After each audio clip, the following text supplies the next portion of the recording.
Bismillahirrahmanirrahim. Bismillahirrahmanirrahim. Assalamualaikum warahmatullahi wabarakatuh. Waalaikumsalam. Alhamdulillahirabbil alamin. Wassalatu wassalamu ala asyrofil mursalin sayyidina Muhammadin wa ala alihi washabihi ajma'in.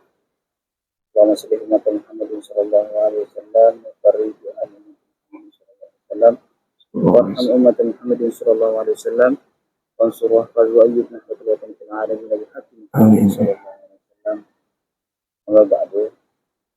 Alhamdulillah, pada pagi hari yang cerah ini masih ada nuansa-nuansa nisfu Sa'ban. Alhamdulillah kita kedatangan tamu dari Pulau Seribu Masjid, Pulau Lombok. Beliau juga sekaligus sebagai dosen dan pimpinan pondok di salah satu pondok di daerah Beringger Ratu, yakni Ustaz Dr. Hasanul Rijal IH-MSOS. Ya, langsung saja kita sapa. Assalamualaikum warahmatullahi wabarakatuh. Waalaikumsalam warahmatullahi wabarakatuh. Sehat? Alhamdulillah. Alhamdulillah. Bagaimana perjalanan menuju Sulawesi Tenggara ini? Kalau kita membaca secara antropologis, memang antara Lombok sebagai pulau Sunda kecil, kemudian Sulawesi sebagai kakak dari Pulau Lombok, karena tautan antropologis antara Lombok dengan Sulawesi itu antara Bugis dengan Sasak itu cukup dekat, sangat dekat sekali. Walau memang secara teritorial jaraknya memang cukup jauh, tetapi secara studi historitas Islamisasi di Indonesia itu dipengaruhi oleh, salah satunya adalah ada the twin identity, dua identitas Muslim, ya, diaspora Bugis dengan Sasak. Seperti halnya salah satunya juga bagaimana kita lihat di Labuan Haji sana itu ternyata banyak daeng-daeng. Itu kan secara simbolik bagi representasi saudara kita dari Sulawesi itu daeng-daeng itu. Ya, ada pertautan antara Bugis, kemudian Mandar, Makassar dan sebagainya. Nah, jadi perjalanan saya itu semacam itu. Ada bertemu begitu. Ya, kalau istilah Sasaknya itu ketemu. Ya, ketemu itu sebetulnya interaksi simbolik versi Lombok. Kalau dalam teori sosial itu seperti Vetter and Bergen mengatakan bahwa interaksi simbolik itu kan bagaimana setiap identitas itu memiliki produksi pesan bahasa yang berbeda-beda, yang memberikan makna-makna etik gitu. Ya, maksudnya Bugis, Sasak itu punya manner-manner yang berbeda-beda, tetapi pada kesimpulannya nanti akan bertemu pada religius humanistik gitu nanti itu. Bagaimana pertautan manusia dengan agama, manusia dengan moral absolut yang ada di tempat mereka masing-masing. Nah, kemudian berkaitan dengan transportasi, alhamdulillah ya, berangkat pakai travel, kemudian bertemu di dalam mobil, kita bisa berinteraksi dengan berbeda suku, berbeda identitas, tipe. Mohon maaf saya potong dulu. Gitu. Disclaimer jadi teman-teman sekalian, beliau ini beralang buana. Jadi sebelum sampai ke Sulawesi Tenggara, beliau lebih dulu ke Sulawesi Selatan, ke Maros, ke Palu, ke sana, kemudian lintas Trans Sulawesi ke Sulawesi Tenggara menggunakan bis saat ini. Iya. Ya, lanjut. Dan memang perlu di garis bawahi di sini sebagai undercover perjalanan saya ini, Mas Ali ya. Saya memang suka sebagai backpacker gitu ya. Maksudnya pelancong gitu. Ya, Safiru. ya gitu ya. Pada fi syahri syita'i, yaumi syita'i.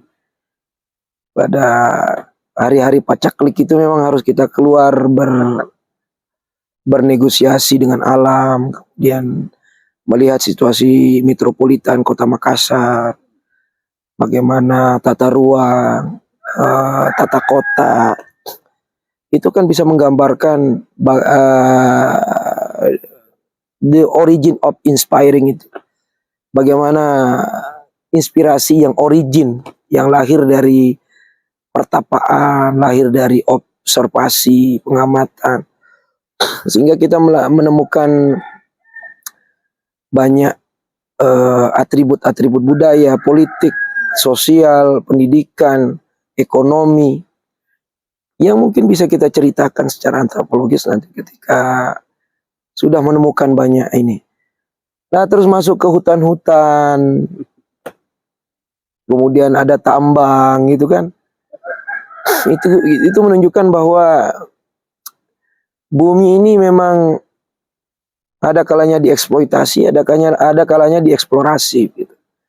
Nah, tetapi tergantung kita bagaimana mengambil ibroh ya, mengambil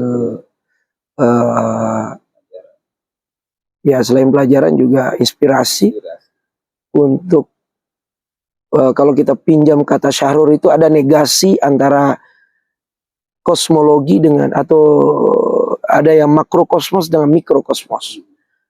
Bagaimana makrokosmos alam semesta ini dengan bagian-bagiannya seperti manusia. Gitu. Alhamdulillah setelah itu baru setelah berlika-liku melewati gelapnya malam, terus terang, gelap, naik turun, ternyata ada secercah cahaya-cahaya di pinggir, terus kemudian menepi, semakin ke tengah ternyata ada kampung yang disebut dengan Langgikima. Dan disinilah sekarang saya berada di pondok pesantren Nurul Bustan. Ya mungkin Nurul Bustan di sini kita bisa maknakan sebagai cahaya kebun surgawi. Gitu. Ya mudah-mudahanlah kebun intelektual, kebun para penggiat-penggiat sosial yang paham terhadap ethic of care alam semesta, kemudian manusia dan lain sebagainya. Itu saja ekosistem.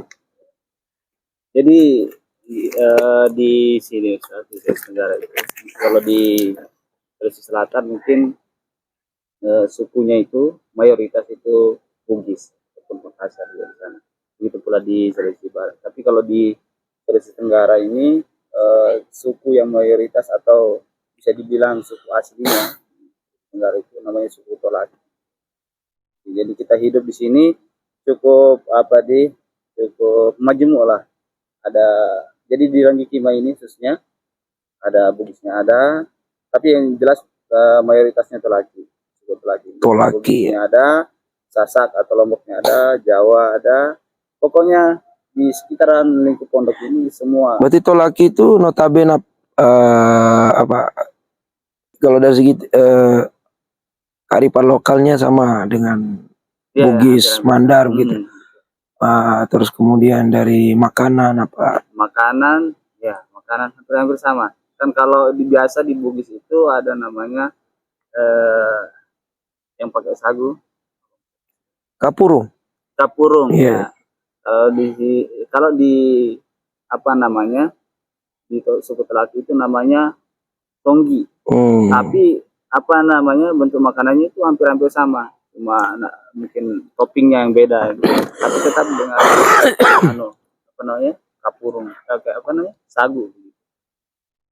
Nah, jadi karena kita majemuk di sini Ustaz, kadang-kadang perbedaan karakter mungkin yang membuat entah paham orang tua itu tentang pendidikan beda.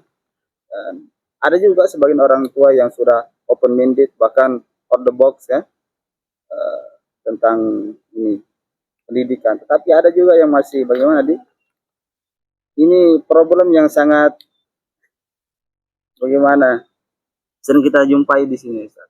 Gini, jadi santri biasa melaporkan ustadznya begitu, bahkan sampai di penjara ustadznya. Bagaimana ini Ustadz melihat perkembangan dinamika di masyarakat gitu. Apa sebenarnya yang menjadi titik permasalahannya? Kenapa sampai kan dulu saat kalau kita nyantri itu, jangankan kita melaporkan guru, segan kita untuk melaporkan guru ke orang tua, bahkan sampai di rumah kita juga yang dipukuli, bahkan dimarahi sama orang tua. Tapi sekarang tidak bisa kita lebih keras suara atau dicubit sedikit sudah dilaporkan gurunya. Bagaimana menyikapi? Apakah ada dampak dari culture atau budaya atau memang dari pendidikan orang tua itu sendiri yang membuat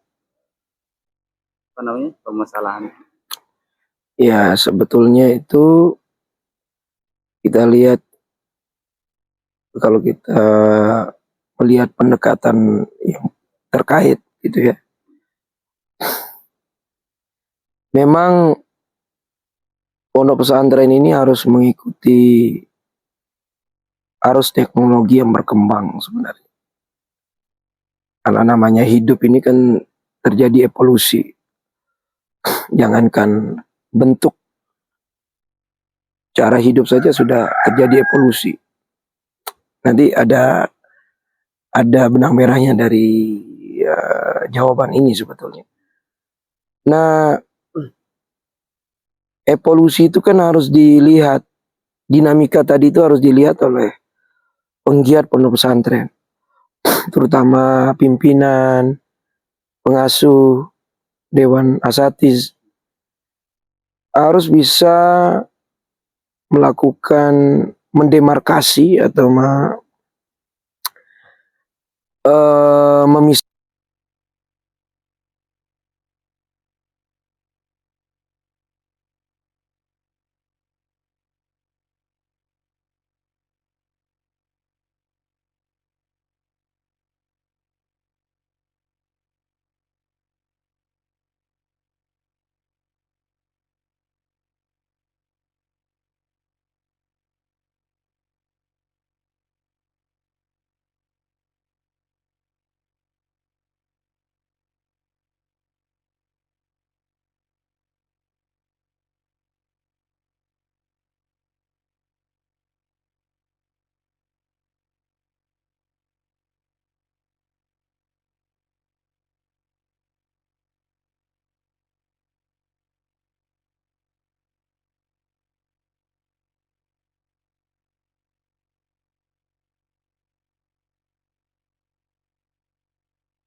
yang mengangkat bahwa teori Darwin itu manusia jadi monyet itu. Atau manusia berasal dari monyet. Padahal itu adalah teori evolusi. Teori evolusi untuk bertahan hidup. Nah, bertahannya hidup di kota dengan di desa, atau desa di tempat ini dengan di tempat lain, pasti memiliki keterpengaruhan terhadap lingkungan itu. Sekarang di sini kan lingkungan tambang, itu bisa mempengaruhi timeline mereka untuk memperhatikan gejala sosial atau gejala mentalitas dari anaknya. bagaimana perkembangan anak itu, perkembangan pendidikan atau perkembangan sosial, manner dan sebagainya, itu kan tidak memiliki, mereka tidak memiliki waktu yang cukup untuk memperhatikan itu. Karena itu tadi, kerjaan di tambang, kemudian ada informasi semacam itu, nah, akhirnya timbullah responsibility yang tidak pas. Nah, sehingga kita tidak bisa menyalahkan sepenuhnya pihak orang tua. Karena seperti yang saya katakan awal, bahwa kita ini sudah masuk teknologi industri. Maka semua instansi atau semua komunitas, semua perkumpulan itu akan dipengaruhi atau didisrupsi oleh pengaruh teknologi industri tadi. Maka akan terjadi komersialisasi. Oke, dulu orang dipukul, kemudian ada eksekusi, kekerasan, ini dan sebagainya. Mungkin dulu tidak bisa diliput oleh media. Tidak bisa diekspos. Tidak bisa diekspos secara bebas gitu. Atau tidak ada ekonomi media. Orang belum mengkomersialisasi itu. Mengapa? Karena mereka bisa makan ubi saja sudah Alhamdulillah. sudah selesai. Mereka tidak punya ekspektasi lain. Tetapi kalau sekarang apa yang tidak bisa jadi uang? Ya, maksudnya orang dulu berangkat ke Mekah itu bukan komersil. Ya. Dia berangkat ya tawaf, kemudian ibadah di Ka'bah, di depan Ka'bah, kemudian di Masjidil Haram dengan segala macam keistimewaannya. Tetapi manusia sekarang berpikir apa? Apa yang saya bisa jual di rumah? Ya, air zam-zam dengan mereknya masing-masing, walaupun dicampur air sumur. Nah, aspek komoditas itu yang menyebabkan keniscayaan. Maka dengan demikian, pesantren tidak lagi bicara sakralitas. Tapi kalau kita kutip Cak Nur itu desakralisasi. Perlu ada pembongkaran lagi masalah sesuatu yang kita selalu anggap suci, tidak boleh ada argumentasi lain, tidak perlu ada inovasi, tidak perlu ada semacam transformasi. Ini yang menyebabkan mainstream kita itu menjadi pondok ini kaku gitu loh. Baperan. Ya sedikit-dikit anak kalau nggak bisa dipukul, diinjak, dipukul pakai balok gitu. Seperti itu kan, diseret pakai motor. Ini kan kayak film Pina jadinya. Nah, itu kan kalau dalam ilmu komunikasi, yang salah itu apa? Yang salah itu adalah kecakapan kita merespon. Makanya Michael Luhmann itu mengatakan, mengkritik Laswell itu. Karena ketika kita merespon pesan itu, kita anggap bahwa semua ada pada diri kita. Gitu. Makanya orang-orang yang tersinggung, orang-orang yang inferior itu, yang sindrom inferioritas itu disebabkan karena dia tidak cakap memaknai pesan yang ada di sekitarnya. Nah, sebagaimana tadi itu, mungkin orang tuanya tidak pas menerima pesan itu. Atau memang orang tuanya tidak pernah ada budaya itu. Pemukulan dan sebagainya. Ekspektasinya tidak sampai di situ. Ya.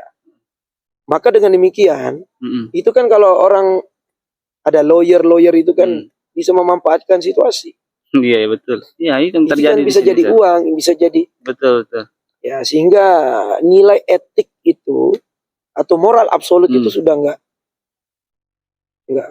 tidak bisa dibendung. Nah itulah yang disebut dengan komodifikasi, itu disebut dengan komoditas. Itu yang disebut dengan konsumerisme. Kalau lebih akademis lagi kita baca, itu namanya simulakra, hyper realitas. Kalau bahasa Maulana Syekh itu hatta yarau hasanan ma laisa bil hasan. Karena keburukan itu bisa dibungkus-bungkus. Playing victim. Ya, bisa dibungkus-bungkus. Wali menjadi walid. Kan dulu namanya waliyun min auliyaillah.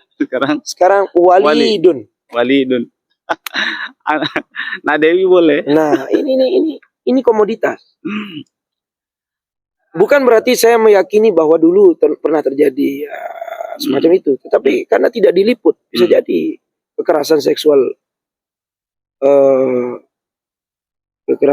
di zaman-zaman dulu dengan sekarang sama saja begitu. Cuma sama sajanya bukan berarti saya mengeneralistik itu ya. Cuma ya tidak mungkin akan turun ayat la taqrabuz zina innahu kana fahisyatan wa sa'a sabila kalau tidak memiliki living Quran di zaman dulu.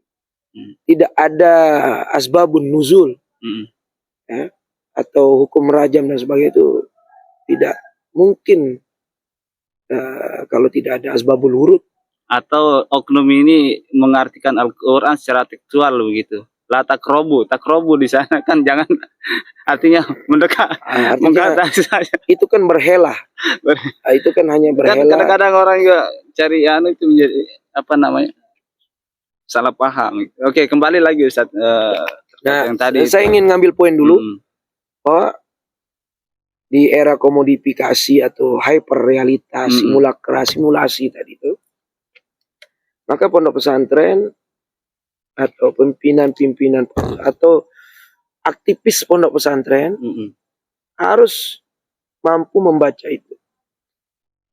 Jangan lagi diatur oleh pihak-pihak lain. Artinya pondok pesantren sebagai ruang sakral, dimensi sakral masa lalu, itu harus ditransformasi pemaknaannya agar tidak kaku. Ya pondok pesantren kita ibaratkan warung. Ya. Tergantung kita mau jual apa. Kita mau jual apa. Nah, dan warung itu kan harus ada perizinan, harus ada security, forensik dan seterusnya. Untuk apa? Untuk menjaga bahwa dinamika dan problematika yang akan terjadi, gap suatu saat itu bisa kita baca. Oh, ini akan terjadi. Ya, karena itu tadi. Seperti contoh. Tadi ada ustadz memukul atau ada kasus kekerasan seksual atau kekerasan apa gitu.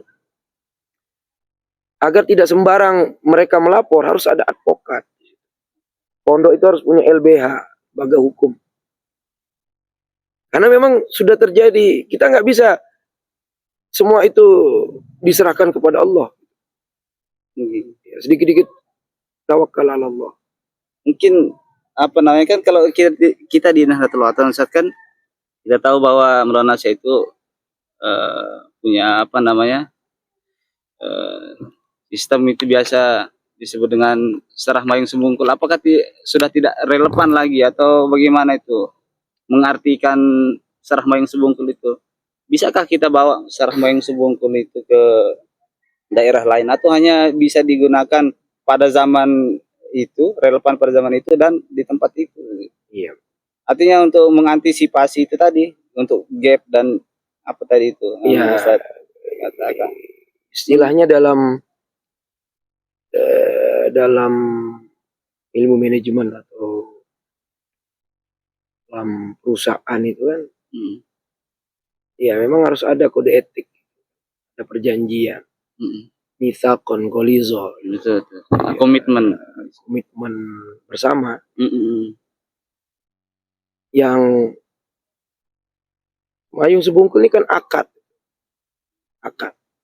ya istilahnya itu penyerahan, ijab kabul antara orang tua wali dengan pengurus pondok. Cuman penyerahan itu kan memang sepenuhnya, tetapi kan bisa digugurkan dengan beberapa aspek. Yang aspek itu yaitu tadi, karena bukan kekurangan pemahaman dan lain sebagainya, tapi kecakapan responsibility tadi itu. Kita menyiapkan pergeseran-pergeseran yang terjadi. Oke, dulu karena tidak ada lawyer apa dan sebagainya, tidak ada. Kalau di luar ada LBH, kita buat LBH di pondok. Di luar ada Alfamart, kita buat Alfamart di pondok. Di luar ada coffee shop, di pondok juga harus ada coffee shop. Di luar ada PlayStation, di dalam juga harus ada PlayStation. Mengapa? Karena komodifikasi itu akan mewarnai dari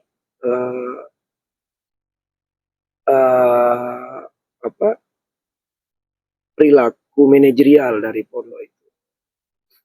Nah, kesimpulannya tergantung bagaimana manajemen pondok pesantren itu relevan dengan situasi atau membaca kebutuhan atau hal-hal yang krusial yang akan terjadi di masa yang akan datang, itu kan harus disiapkan oleh pondok pesantren. Nah, artinya pondok pesantren mengupgrade diri gitu, jangan menutup. Karena terlalu tertutup, akhirnya semua ditutup-tutupi.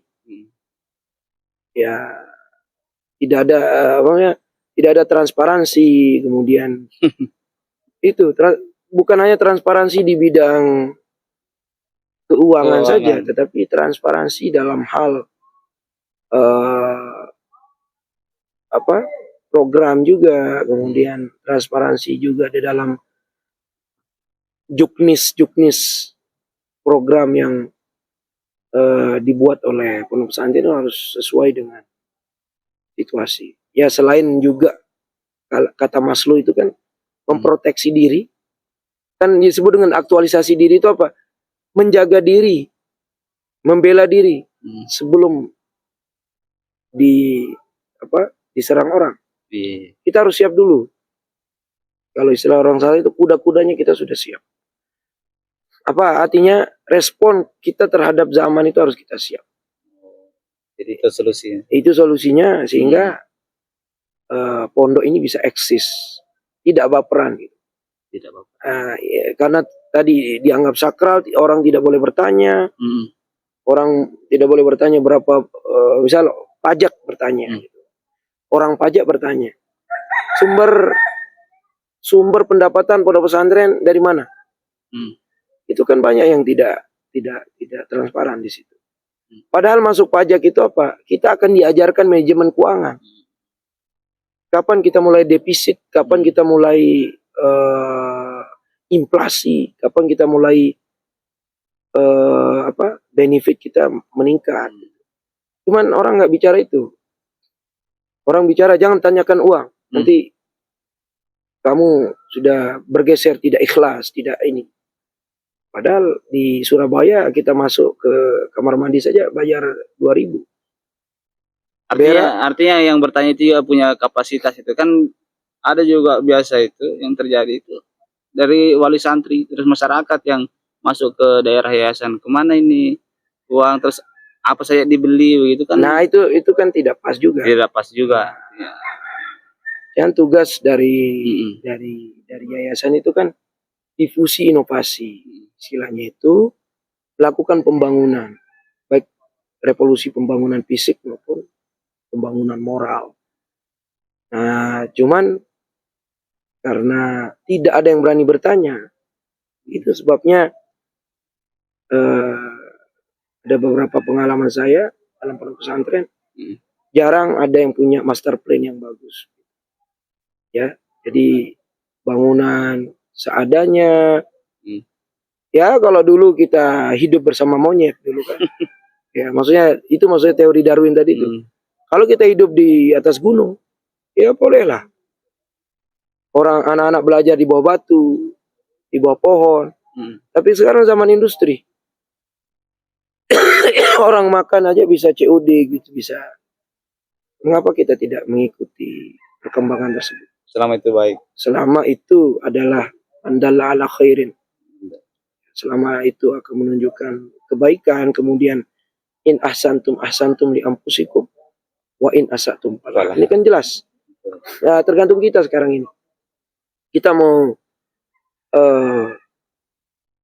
secara jujur atau secara ya transparan kita mengatakan bahwa rasa kemanusiaan kita kepada orang lain yang berbeda suku kayak tadi itu, berbeda latar belakang, berbeda pendidikan, tapi bukan berarti mereka tidak punya moral absolut. Nah, dengan demikian ya, kesimpulannya adalah pondok pesantren harus aslah fiz zaman. Dia harus mencari kemaslahatan di zaman yang berkembang ini. Maka pondok pesantren harus mempersiapkan SDM yang kalau pondok pesantren itu berdekatan dengan tambang, maka dia harus ada lulusan-lulusannya yang ahli arkeologi, ahli pada geologi. Jangan cuma mubtada khobar saja, tetapi dia murid-murid kita ini harus mutafannin gitu. Multidisipliner. Nah, itu yang menyebabkan kita tidak memandang murid kita ini kurang mampu, kurang berdaya. Yang tidak mampu itu apa? Pesantren tidak mampu memberikan fasilitas, infrastruktur keilmuan yang sesuai dengan kebutuhan. Ya kalau kita dekat tambang ya, suatu saat kita bangun fakultas pertambangan kan gitu. Padahal kemampuan anak-anak itu beda-beda. Ya, sehingga nanti kan antara tambang dengan pondok pesantren itu Ya, bisa. adalah satu kesatuan yang mampu tuh saling berdialektika. Oke. Oke, mungkin waktu yang pertemukan kita mungkin nanti karena ini ada program Imtak Ustaz, jadi mungkin teman-teman sekalian nanti kita akan bicara lagi, masih banyak kita bahas tentang ilmu beliau, banyak kita akan sharing insyaallah.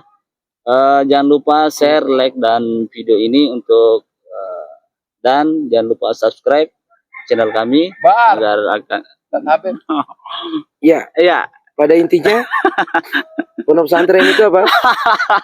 Merdeka berpikir, mandiri ekonomi, berkarya inovatif. Itu adalah menjadi slogan As-Saqqaf Nusantara Lombok. Merdeka berpikir artinya kita harus merdeka tanpa harus ada tendensi. Wah, ini iklan. Siap. Oke, terima kasih banyak Ustaz atas ilmunya. Nanti Ya, kita semoga. akan bahas tentang ilmu yang lain. Oke, baiklah teman-teman sekalian. Kita tutup dengan doa kafaratul majelis. Subhanakallahumma bihamdika. Astagfirullah wa atubu ilaik. Assalamualaikum warahmatullahi wabarakatuh.